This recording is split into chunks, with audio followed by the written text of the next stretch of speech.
शिव महापुराण की कथा कहती है जो बहुत श्रेष्ठ होता है ना, जो बहुत सम्माननीय होता है, बहुत जिसकी जिंदगी में जो आगे बढ़ता चले जाता है, बहुत श्रेष्ठ होता चले जाता है, जिंदगी में गालियां अपशब्द ताने उसी को ज्यादा पढ़ना चालू हो जाते हैं और उसको पढ़ते हैं।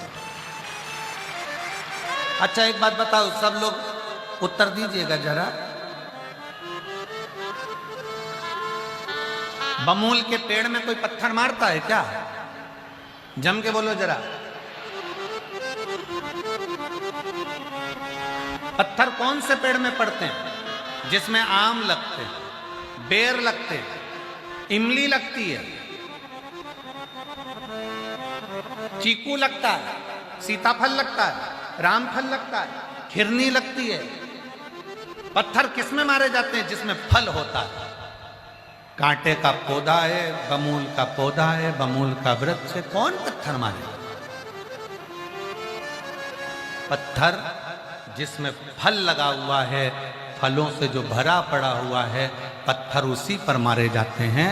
इसलिए जिसमें कोई थोड़ी बहुत भी क्वालिटी होती है, जिसमें भगवान शंकर ने कुछ दिया होता है, लोग अपशब्द उसी को कहते हैं, ताने भी उसी को देते हैं, गाली भी उसी को, आड़ा टेढ़ा भी उसी को कहते हैं। तो ये मान कर चलना, मेरी जीजियों से निवेदन है, मेरी बहुओं से निवेदन है, मेरी बेटियों से निवेदन है, मेरी माताओं से निवेदन है, मेरे भाई से निवेदन है, मेरे जीजाओं से निवेदन है, अगर आपको कोई अपशब्द कर रहा है, सास आड़ा टेढ़ा बोल रही है, बहू ये सोच कर बैठना कि तुम क्वालिटीवान हो, तुम्हारे भीतर कुछ तो है जो लोग तुम्हें गाली दे रहे हैं। सास को अगर गाली पड़ रही है, बहू कुछ कह रही है, तो समझ लेना कि तुम्हें भगवान ने कुछ अच्छा देकर भेजा है। कोई पुरुष, कोई स्त्री, कोई बेटा, कोई बेटी, कोई अपशब्द कहे, कहने दो।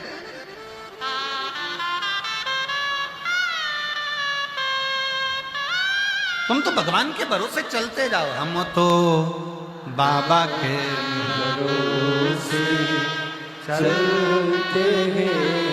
तुम भगवान के भरोसे चलो, भगवान की भक्ति में चलो, भगवान के स्मरण में चलो और भगवान के नाम जाप में चलो, चलते जाओ।